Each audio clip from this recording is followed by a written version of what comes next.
Hi, welcome back to Cracking the Cryptic, where I'm going to put myself through the weekly purgatory now by attempting an extreme Sudoku that Walter has sent us by email. So thank you very much for sending this in. At least I think thank you very much.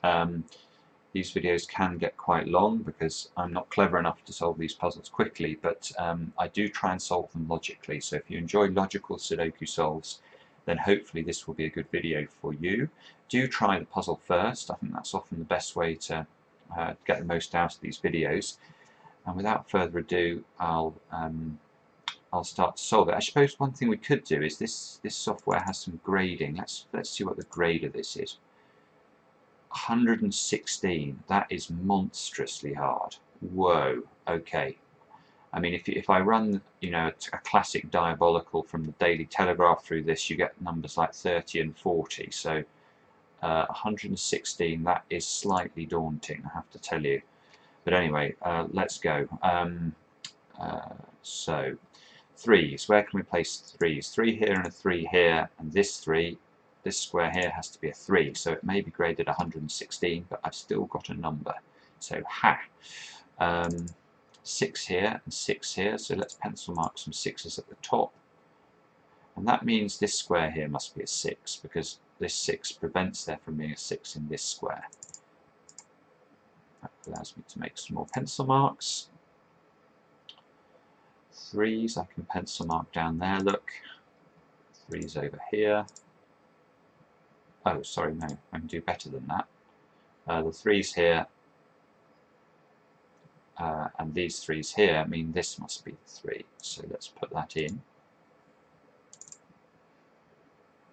And in fact we've got 2 here and a 2 here, so there's a 2-3 pair in this 3x3 block. Now that's often quite useful, so let's think about this. So where can we place a 9 now in this block? Well, we can only place a 9 in this square, and that gives me some more pencil marks and allows me to. We still need a 7 and an 8 in this 3x3 block. And there's an 8 here, look. So again, we're going to be able to put more numbers in. 8 and 7. And we can probably do some pencil marking now. So 8s into these 2 squares. And the 8 here and the 8 here. 7s. I can't. Oh, I can pencil mark 7s there. I don't think I can do much more. So now I need, what do I need to complete column 6? I need a 1, 5 and a 6. So here we go, we've got a 1 and a 6 here. So this square can only be a 5. Let's put that in. 5, 5. Now this square can only be a 5 because we have a 5 here.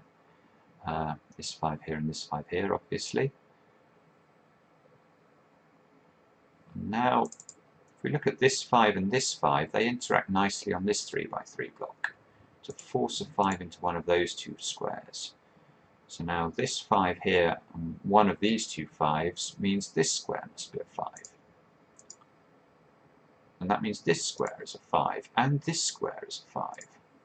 And that means we can unwind the earlier pencil mark. This can no longer be a 5, and therefore this must be a 5. And I think we've done all the 5s, so that is a nice way to start. We still need a 1 and a 6 in column 6, and I can't see how to resolve that. And what do we need along here? We need a 4, well now this must be a 6, because we need to put a 6 in the row, so it can't be down there. So that's a 6, and this must be a 4. Can't pencil mark 4s here because I've got no 4s at all in columns 7, 8 or 9. But the 6s are more useful. 6 and a 6 and this 6 and this 6. This square must be a 6.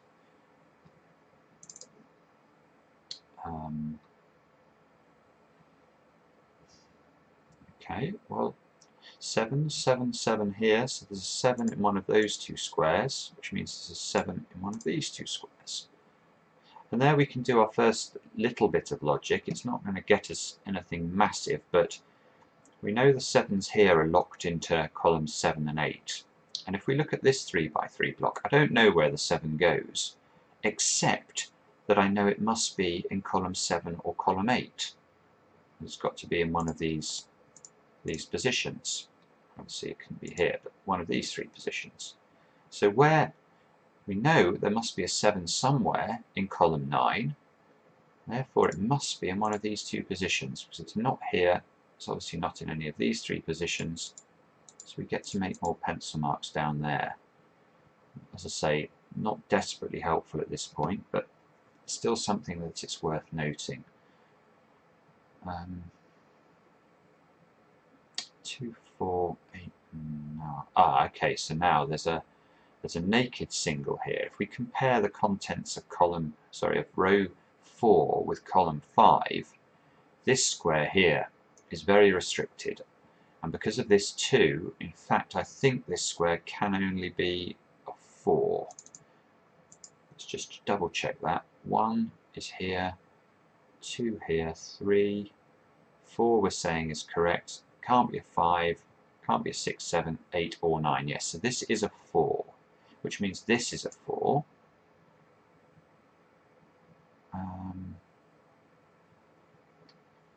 I can pencil mark some 4s into those 2 squares.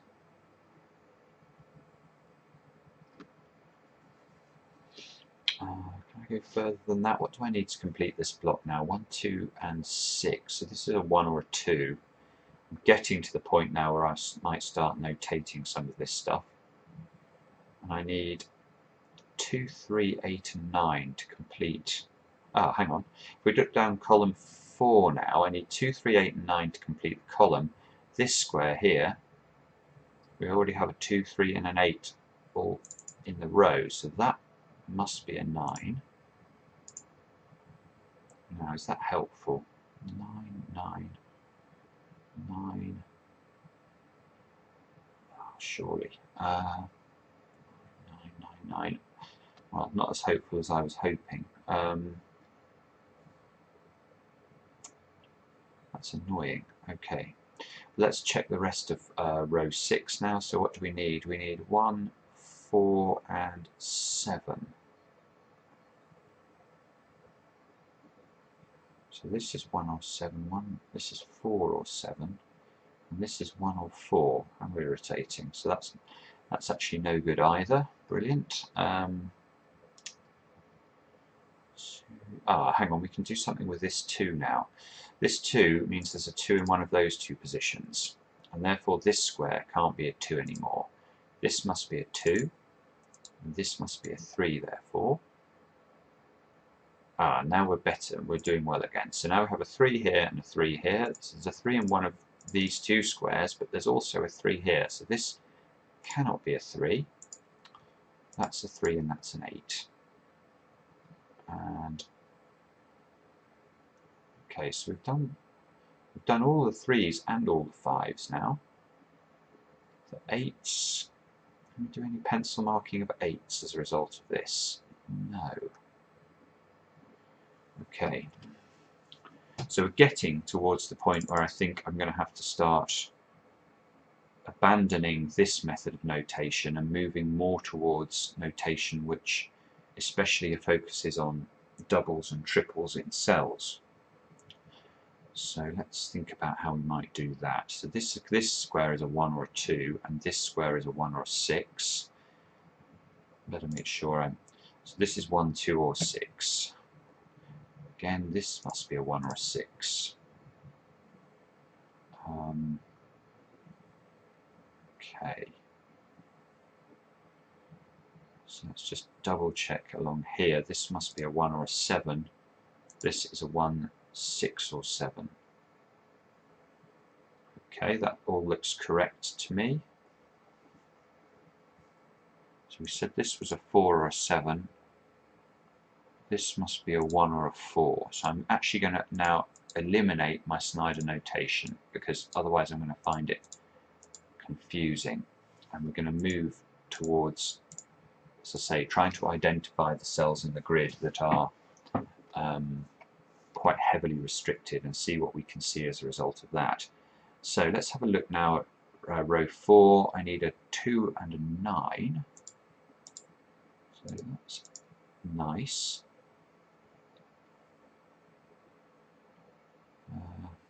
1, 4, 7 and 8 along here, so this square is a 1 or an 8.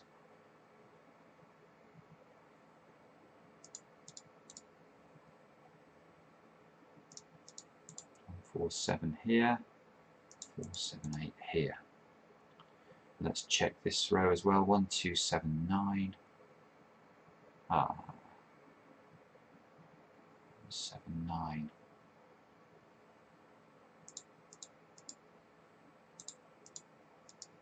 So this one here is a 7 or a 9, which might be handy later. 1, 2, 7, 9.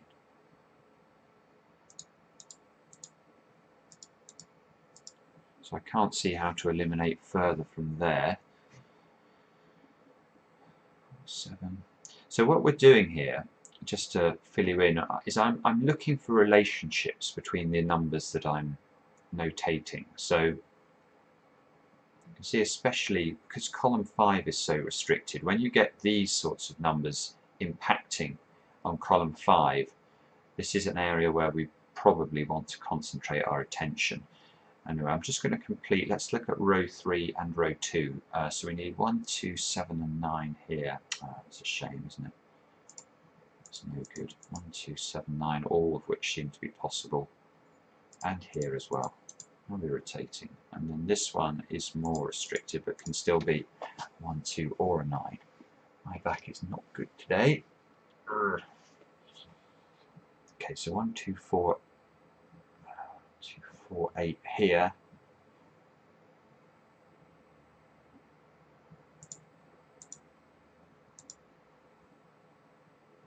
1, 2. Okay, 1, 2 and 4 in both of these squares because of this 8 here. 2, 4, this square is a 4 or an 8. Okay.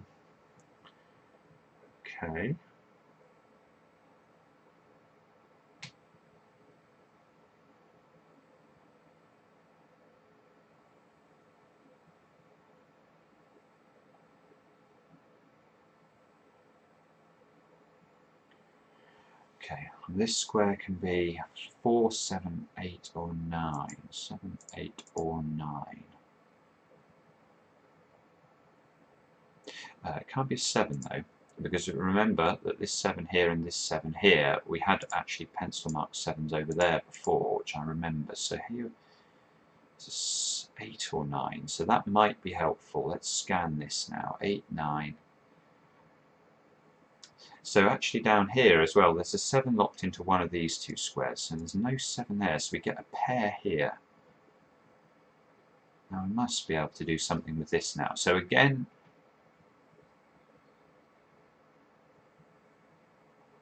yes.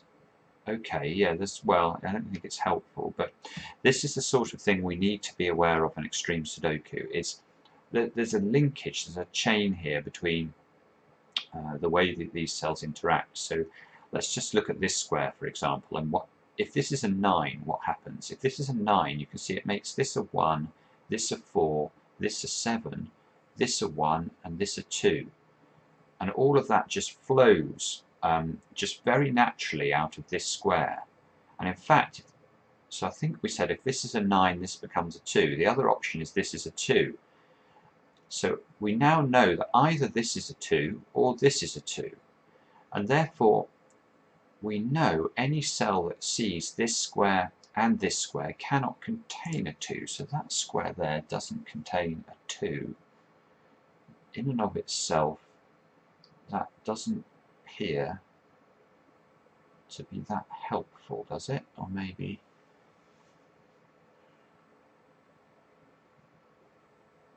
is it helpful or not? What's our opinion about this? Why does this matter? What are the options for this square? We've got 2, 4... oh, it could be anything.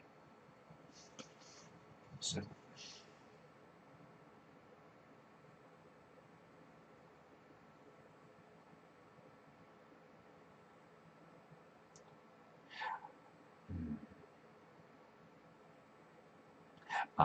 Yeah, okay.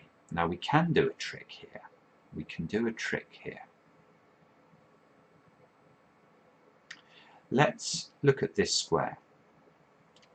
Can this square be a 9?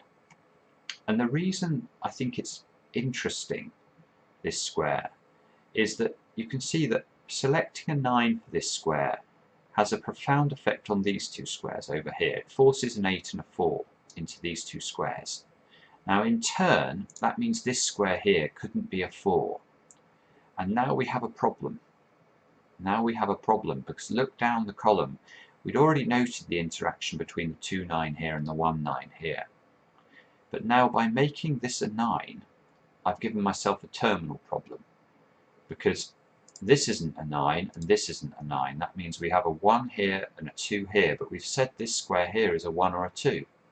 Well, that contradicts, obviously.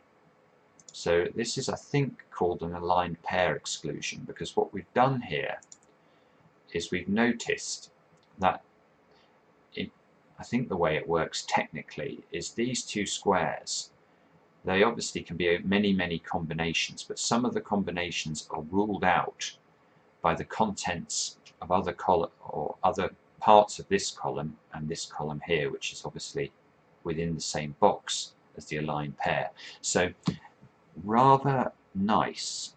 This square here cannot be a 9. Now, does that matter? Not immediately obvious that it does.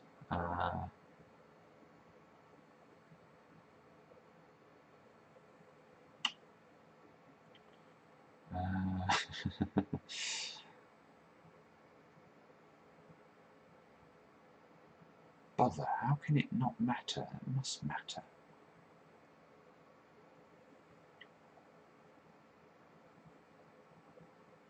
Sorry, I know I'm being slow here, but I'm trying to figure out how these squares interact, because it feels to me like they ought to.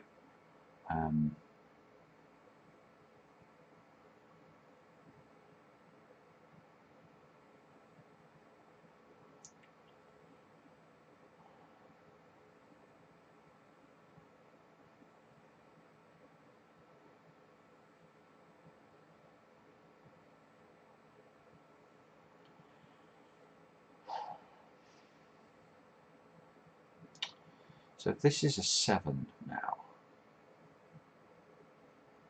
that affects this square. If it's a 1, that affects this square. 2.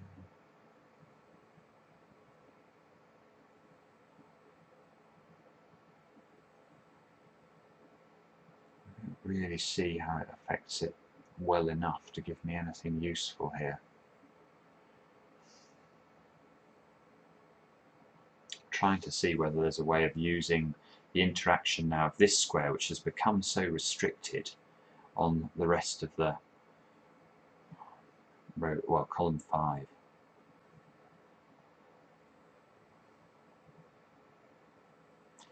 Oh, well, hang on, we can use uniqueness here.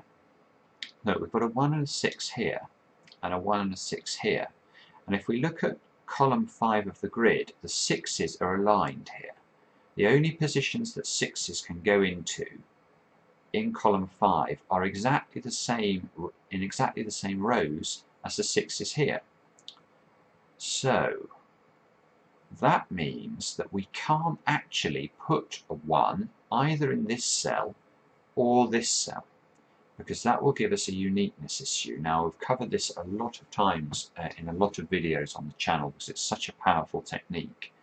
But suffice it to say, let's imagine this square was a 1. You looked at the finished solution and there was a 1 in this square. And let's put it in and just show you why that's a problem.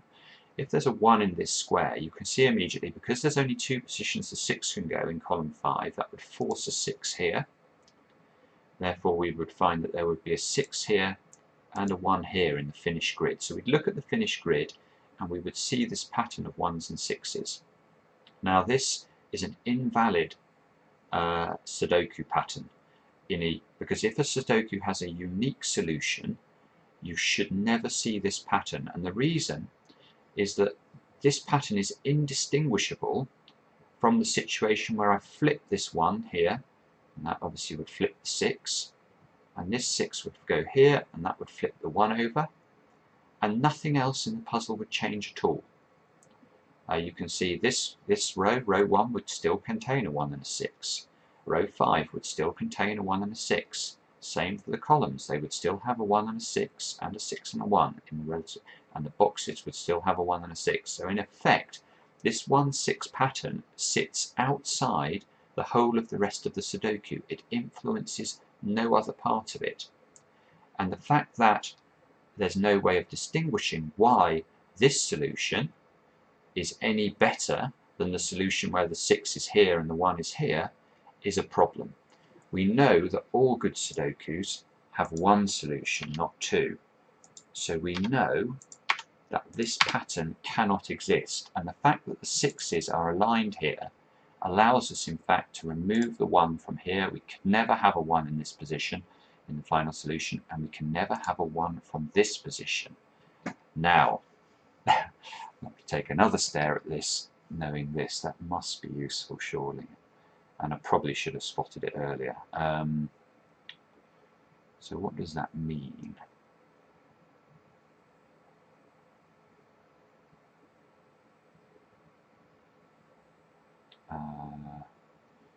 Well, now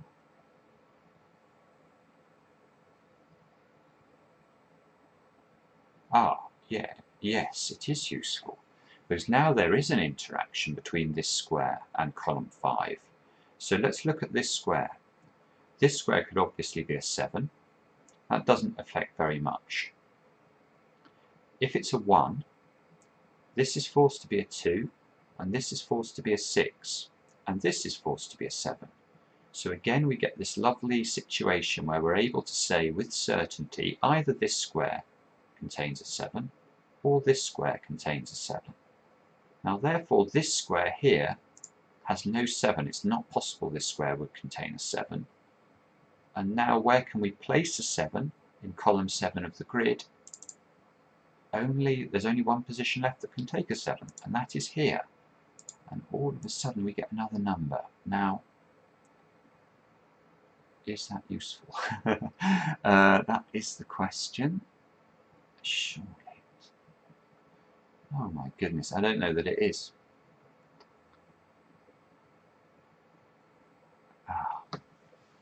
Botheration. Okay.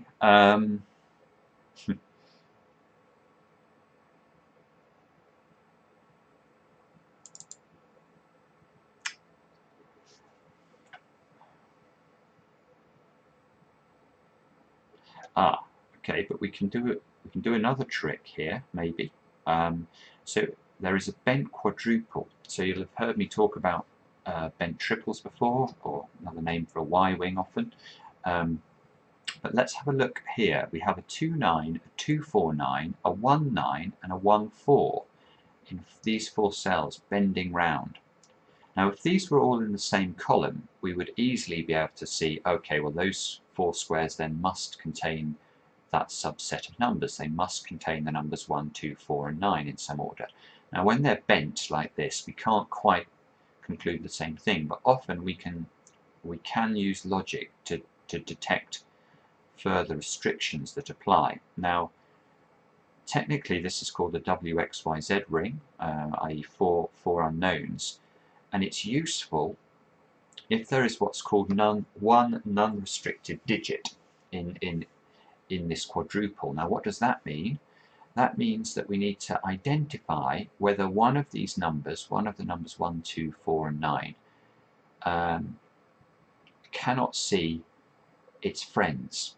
Okay, so let me explain what I mean. If we look at the number 1 just in this quadruple, you can see this one here and this one here see each other.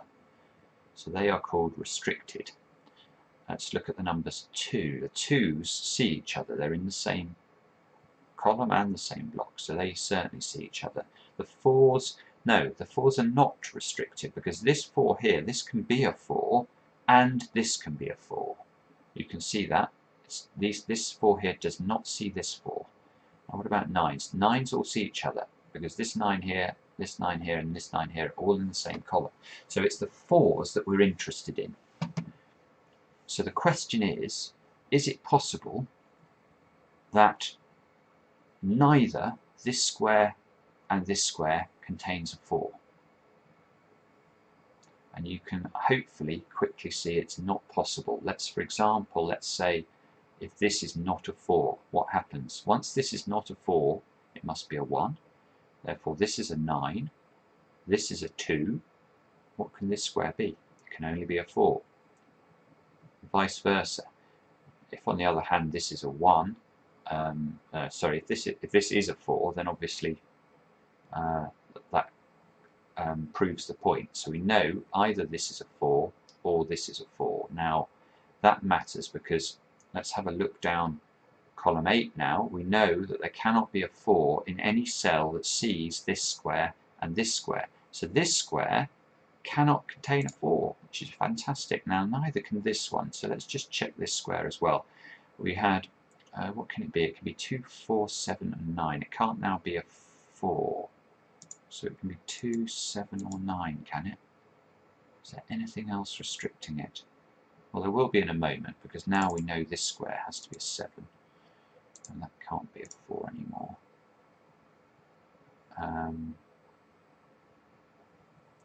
So this 7 here is nice, because it means that this will be a 1, and this will be a 4.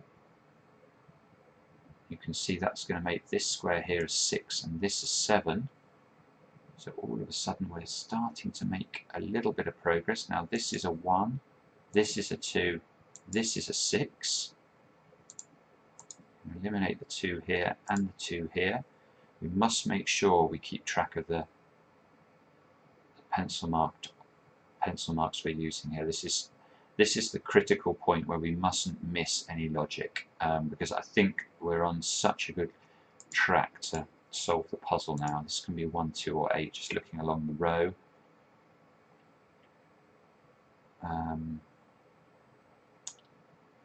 Okay. 1, 2. What else can we do here then?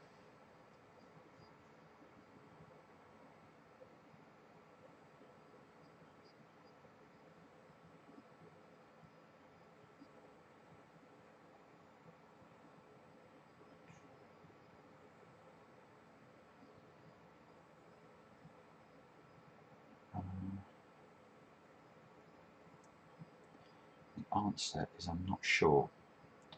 I'm seeing lots of things here, but none of them are quite resolving themselves. So let's try and use... sorry, yeah, this has to be a 4, doesn't it? We've got a 4 here and a 4 here, so that in fact forces a 4 here. Sometimes when you're doing these computer solves, you don't see the wood for the trees. I was looking at all sorts of chains there rather than what was actually staring me in the face. I'm so dumb sometimes. So this is that removes the 4 from this square. And there we go. Well, we can just do a quick trick to make even more progress now, because now we have a Y-wing. We've got a bent triple here. See the number 1, 2 here, the 1, 9 here, and 2, 9 coming round like this, bending round. Well, this square is the sort of centre of the Y-wing. Let's ask ourselves what the options are for this square. It's either a 2. If it's a 2, this square here is a 9. Or it's a 1, in which case this square here is a 9.